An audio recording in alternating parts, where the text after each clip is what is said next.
Hi guys, welcome back for another video. So in today's video, we're going to be talking about childcare options and the costs for each of them.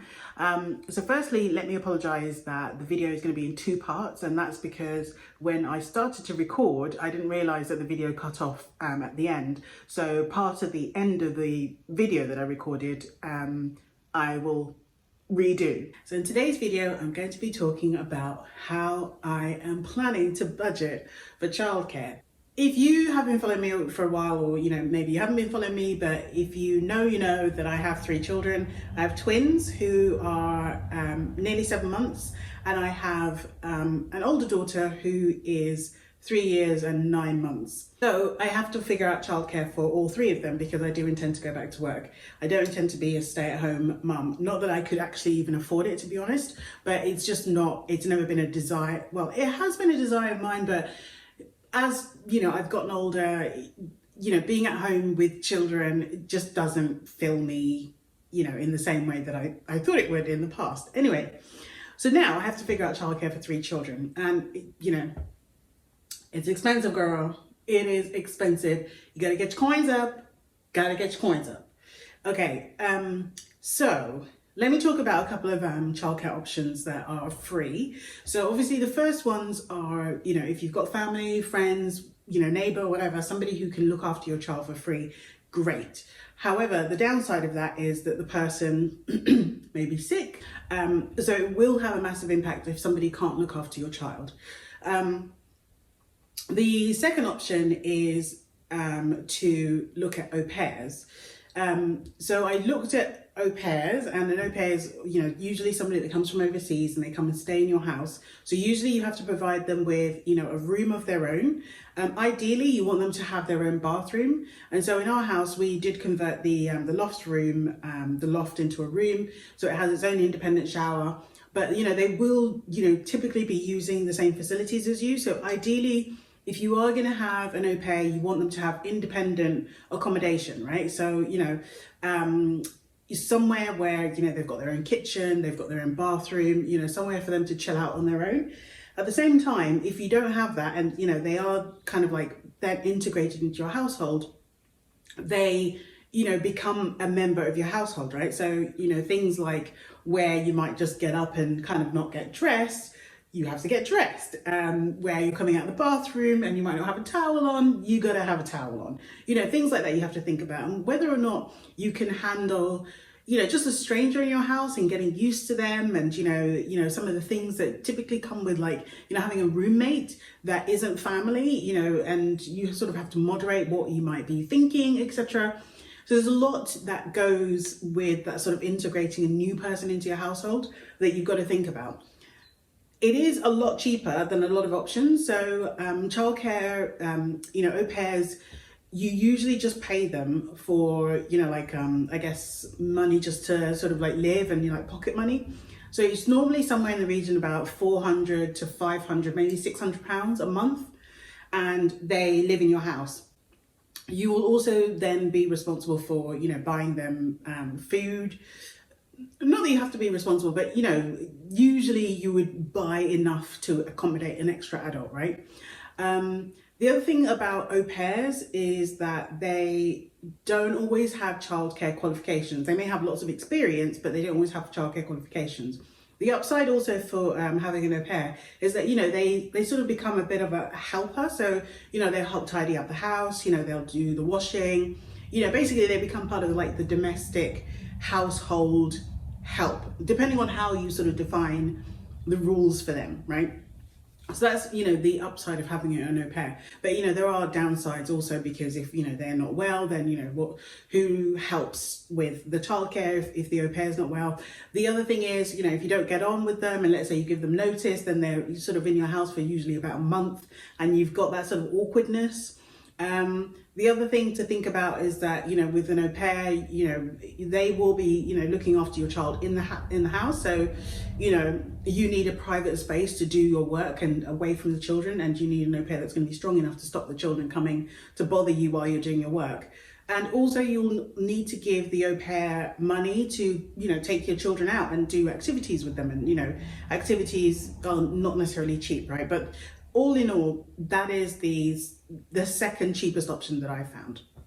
Okay, so the third option that I found is with childminders. So childminders are great because, you know, they look after a child in a sort of home setting. So it's basically like home away from home. They usually have, I think, well, the ratio typically is 3 children per adult. So they normally run it as a family. There is a woman that I found not too far away who has basically set up her whole house to become I guess a facility for looking after children. So upsides, if you like that, is that sort of home away from home. Downsides is that childminders are not always qualified, don't always have a childcare qualification. Obviously you'll have to look for one that does have a childcare qualification. The other thing is, because they run it as a family, there isn't that independent oversight. So if something were to happen and your child is not at that age where they speak, if something happens, is a childminder really going to tell you that this happened in their house? Probably, well, I don't know. You would hope that they'd be honest enough to tell you, but not always. Okay, now the thing about childminders also is that they are relatively expensive for what they're giving you, but they do, I say expensive. This is the problem with childcare generally, is that it's generally quite expensive, right? So when I say expensive, I mean expensive relative to other options. Obviously, like having an au pair in the house. But the thing is, people should be able to earn a living from looking after children. And this then takes me on to the other option that I found, which was a nanny. So typically, I'm just going to run you through some numbers, right? So a nanny is somebody who lives outside of your home but comes to your home and looks after your child in your house. Obviously the upsides of a nanny is that they come to your house. You don't have to get the children dressed or take them anywhere. They come to your house and they will look after the children, cook for the children, play with the children, take the children out, etc., right? They don't always have formal qualifications, but the upside of them is that they provide you with that care that provide you with, I guess, what I would say is an extra level of care, in that they not only cook for the children, but they might cook for the family as well. They might if they're going to cook for the children, they might as well cook enough for the whole family, and they'll tidy up after the children. And if you're lucky, they might do a few things like put the washing on and put the laundry away, right? So it in some ways a little bit like an au pair, but obviously they don't live in your house. The downside, of course, with nannies is the expense. It is actually one of the most expensive options, particularly if you only have one child. So a nanny will typically run you about £15 an hour, some as little as £10 an hour. But the challenge with nannies, and also some as high as 20 and more per hour. The challenge with nannies is that they the costs are quite high, but then also you have to pay national insurance contributions. So they effectively become an employee of yours when you hire a nanny. So they are entitled to sick pay, they are entitled to maternity leave, they're entitled to holiday pay. Basically all the things that an actual employee would be entitled to, a nanny is entitled to. So it makes them quite expensive. So looking at the numbers here, you can see, let me just open up my laptop so that we can work on this together, girl. So a nanny, as you can see here, is £15 per hour. And the reason I based my numbers on 50 hours per week is because usually a nursery is at £50 per week in terms of, nursery is normally open from 8 till 6. So a 10-hour day, 50 hours per week. Okay. So you've got national insurance contributions, which at the moment, as of this video, is 13.5%.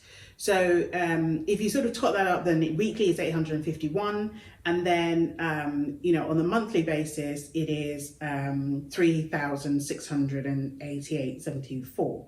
So on an annual basis, including the national insurance contributions, you're paying a nanny 44k, there or thereabouts, right?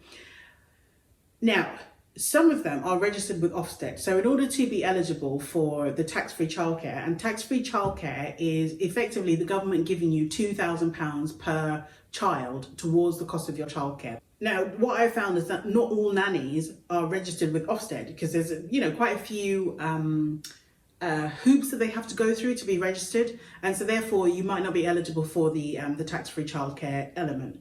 So let me just see how I did this calculation. All right, so if I were to do this with the tax-free childcare, then you'd be looking at 38k per annum, and but I've done it without the I've done it with tax-free childcare in this instance, so 3,188, assuming I get £2,000 for each child. What I found is that a lot of nannies don't want to take on that many number of children. I'm going to assume that I will get tax-free childcare, so I'm looking at just over £3,000 a month to pay. Now, the other thing to be aware of nannies is that they will take your children out, so you will have to give them money to take your children to activities and excursions. Okay. So I've also done the option with 40 hours per week. So I would assume, if I'm in the house, then I would expect a nanny to sort of work 8 till 5 as opposed to 8 till 6, or maybe 9 to 5, so that those sorts of times, because I'm in the house, I don't have that commuting time, and, they really could start at, say, 8:30 and finish at 5:30. So I would work, from 9 till, 5, for example. Okay, so then that definitely brings the cost down, assuming that I find a nanny that takes tax-free childcare and is Ofsted registered, so I can claim the £6,000. So that's £2,000 per child. So that would bring me down to 2,451. So by far a really great option if I'm able to get that. Okay, so then nurseries. The thing about nurseries that and the reason I chose them is because, one, your child is away from home, and typically, most people choose a nursery that's not too far, so maybe about 5-10 minute walk from their house. You've got lots of staff on hand that are trained, and you've got sort of a management structure in place. So if any member of staff is off sick, there is a replacement. There's also that oversight and also the sort of written feedback that you get about how your child is doing. And, some nurseries are better than others at doing it. But also the nursery that I found offers siblings discount. A lot of times, most nurseries don't offer that because it's actually quite expensive to, run a nursery. But for some reason, this nursery that my daughter currently is at offers sibling discount. So for me, they offer 10% off for my oldest daughter, Faith, and then they offer 15% for each of the twins. That's 30% between the two of them. So in total, for all three of my kids, I get 40% off, which is absolutely fantastic. So let's run the numbers again. Okay, so the nursery is open between 8 till 6. So in total, and this is using something called 33 hours. So for my oldest, because she, so you get 33 hours, which is like the government adding additional funding to you to be able to reduce the cost of your childcare. So not only can you get the tax-free childcare, so £2,000 per child, but also once your child turns 3, you are entitled to 33 hours that you can use to reduce the cost of nursery fees. So each nursery will work it out differently, but for me, the way the nursery have worked it out means that effectively, rather than paying what I was paying, which is something like £1,500 per month, it's reduced the nursery cost per month to £1,000. It's not setting my world on fire, but it's something, because every little helps. Okay, so on an annual basis, £12,000. And then, with the tax-free childcare, £10,500, and then on a monthly basis, £877. So that's how I worked it out. So effectively, it means that the cost per day is £48.19 for my oldest daughter. All right, for the twins, it's £79 each, and nursery fees keep going up, but as of now, it's £79. And the weekly cost is £270. So let's look at it on a monthly basis. Monthly with the discount is £1,338, let's say. Annual cost is then £16,000, and then with the tax-free childcare, that brings it down to £14,000. So in total, if I add up all my children who have to go to nursery all at the same time, it's £3,222. So if we look up here, you can see that the nanny is actually way cheaper as an option for 3 children, if you can find a nanny that will take on 3 kids, but I'm struggling to find that person. And also the thing with a nanny is that I would have to take my child out of nursery, you know, and my daughter's 3 years and 9 months, so she'll be going to school when she's just turned 4 in. All right, so now that I've reached the end of the video, effectively it means that I will be paying, you know, over £3,000 towards the cost of childcare. It is, you know, financially it's just not going to be sustainable. So I will be looking at other ways in which to not only up my income, so you know, looking at job opportunities, promotional opportunities, but also thinking about how I can cut the cost of, you know, many of life's daily expenses. So that will be in a series of videos that will be coming up. But otherwise, that is the end of the video. Thank you very much for watching, and I'll see you for the next video. Let me know what childcare is like in your country. You know, what support and help do you get from, you know, the government, if any, towards the cost of childcare, and you know, any tips. You know, I'm happy to take tips as well. But yeah, thank you very much for watching, and I'll see you soon. Bye.